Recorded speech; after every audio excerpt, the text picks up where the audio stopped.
ही मिट गई हो, जिनके चित्त में वासना की लारी नहीं उठती हो, जिनकी बुद्धि अपार से अपार परिस्थिति पड़ने पर भी ब्रह्म को देखने से विचलित नहीं होती हो, 24 घंटे में पल भर के लिए जिनके अंदर संसारिक वस्तु को पाने की कामना पैदा नहीं होती हो, जो खट विकार पर अधिकार प्राप्त कर होते हैं, जिनके अधिकारों में खट विकार होते हैं, जो खट विकार के जीवन में शिकार नहीं होते, जो काम क्रोध लोभ मोह मात्सर्य ईर्ष्या इन खट विकार के जीवन में शिकार नहीं होते, जिनके अधिकारों में खट विकार होते हैं उन्हें संत कहते हैं। ऐसी अवस्था की प्राप्ति करने वाले व्यक्ति को संत महापुरुष कहते हैं। इस क्षेत्र में विजय पाने वाले व्यक्ति को संत कहते हैं। संत महापुरुष लोगों को विजय श्री की प्राप्ति हो जाती है। आध्यात्मिक क्षेत्र में बलवती इंद्रियों पर विजय प्राप्त कर लेते हैं। इसीलिए हम लोग संत महापुरुष संत सदगुरु की जयंती मनाते हैं। बड़े से बड़े राजनेता लोगों की जयंती क्यों मनाते हैं? समाज को उन्नति की ओर ले जाते हैं, राज्य का विकास करते हैं, देश का विकास करते हैं, लोगों के जन जीवन को उठाने का प्रयास करते हैं। इस क्षेत्र में जो विजय पाने वाले व्यक्ति होते हैं उसे हम लोग नेता कहते हैं। ऐसे नेता लोगों की जयंती मनाई जाती है। आज बच्चे की जयंती क्यों मना रहे हैं? बच्चा का जीवन सद्गुण संपन्न हो जाए, बच्चे के जीवन में आध्यात्मिकता आ जाए, बच्चे के जीवन में सदाचार की रानी आकर के विद्वान हो जाए, बच्चे का जीवन विद्या से विभूषित हो जाए, समाज में ऊंचे से ऊंचे पद की प्राप्ति हो जाए, देश विदेश में बच्चा का नाम हो और दीर्घायु होकर के संसार में रहे। इसलिए आज हम लोग बच्चे के नाम से जयंती मना रहे हैं। इस सत्संग से बच्चा को क्या लाभ होगा, एक आख्यान सुनाने के लिए जा रहा हूँ। बात ठीक ठीक समझ में आ जाएगी। इनके बाद में समापन भी कर दूंगा। भगवान बुद्ध अपने शिष्यों के साथ दीप लंबक गांव में सत्संग कर रहे थे। भगवान बुद्ध ने सुबह से सत्संग यज्ञ आरंभ किया। भगवान बुद्ध प्रातः कालीन का सत्संग समापन करके अपराह्न कालीन का भी सत्संग भक्तों के साथ आरंभ किया। अपराह्न कालीन का सत्संग समापन करके शिष्यों के साथ भगवान बुद्ध टहलने के लिए निकले। भगवान बुद्ध ने भक्तों जब टहलने के क्रम में थोड़ी दूरी तय की, उसी राह से एक ब्राह्मण अपनी पत्नी बच्चे सहित आ रहे थे। उस ब्राह्मण ने अपनी धर्म पत्नी ब्राह्मणी से कहा, देखो भगवान बुद्ध इसी मार्ग से आ रहे हैं। उस ब्राह्मण ने अपने लड़के ब्राह्मण कुमार से कहा, आज हम लोगों का भाग्योदय हो गया है। हम लोगों के प्रारब्ध रूपी खाते में पुण्य बहुत इकट्ठा है, इसीलिए हम लोगों को मार्ग में आज त्रिकालदर्शी महापुरुष भगवान बुद्ध का दर्शन प्राप्त हो रहा है। अपनी धर्म पत्नी बच्चे से कह रहे थे, तब तक मैं भगवान बुद्ध के समीप आ गया। उस ब्राह्मण ने भगवान बुद्ध के चरणों में साष्टांग दंडवत प्रणाम किया। उस ब्राह्मण की धर्म पत्नी भी भगवान बुद्ध के चरणों में साष्टांग दंडवत प्रणाम किया। उस ब्राह्मण के लड़के ने भी भगवान बुद्ध के चरणों में साष्टांग दंडवत प्रणाम किया। ब्राह्मण के प्रणाम करने से भगवान बुद्ध आशीर्वाद दिए। ब्राह्मणी के प्रणाम करने से भगवान बुद्ध आशीर्वाद दिए। ब्राह्मण कुमार के प्रणाम करने पर भगवान बुद्ध आशीर्वाद नहीं दिए, कुछ नहीं बोले।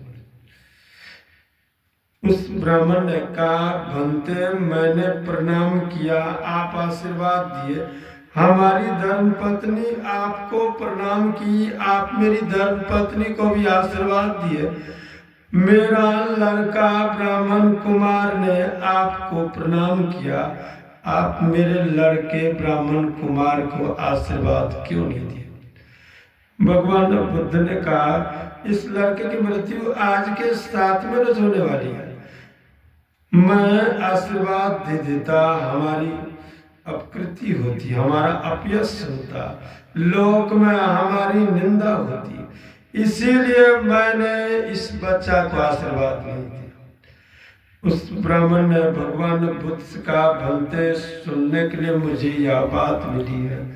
भगवान बुद्ध ने उस ब्राह्मण से कहा, कौन सी बात तुमको सुनने के लिए मिली हुई है, सुनाओ। उस ब्राह्मण ने कहा, जो न करे लकीरी सो करे फकीरी, जो बात दवा से न होती वो बात दुआ से होती है, मिलते हैं पूरे मुर्शिद बात खुदा से होती है।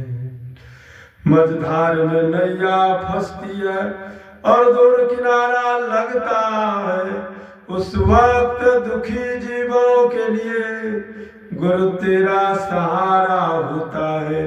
सारा जग बड़ी हो जावे पर बार न बाका कर पावे, जब तेरी दया की दृष्टि हो तो सुख से गुजारा होता है। उनके तरने की नाव किनारे लागी, कहीं वे दाता मिल जाए हो जाए भपारी, बिनु सदगुरु देगा जीवन संसारी।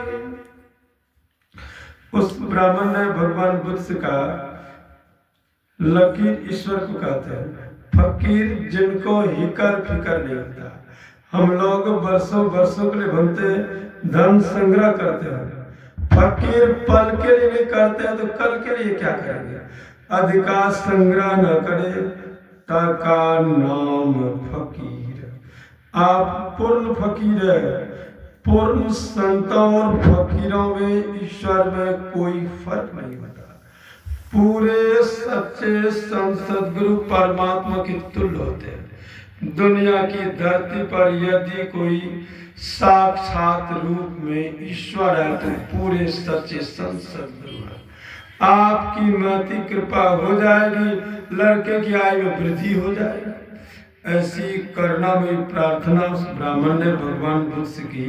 भगवान बुद्ध द्रवित होकर कहने लगे, सुनो जी, तो अपने निवास स्थान पर जाओ, एक भव्य व्यास गद्दी का निर्माण करवाओ, विशाल पंडाल लगवाओ, उस व्यास गद्दी पर एक मंडप का निर्माण करवाओ, उस मंडप में हमारे बैठने के लिए आसनी लगवाओ। उस मंडप की व्यास गद्दी पर आसीन होकर सप्ते भर के लिए मैं अपने शिष्यों के साथ सत्संग यज्ञ आरंभ कर दूंगा।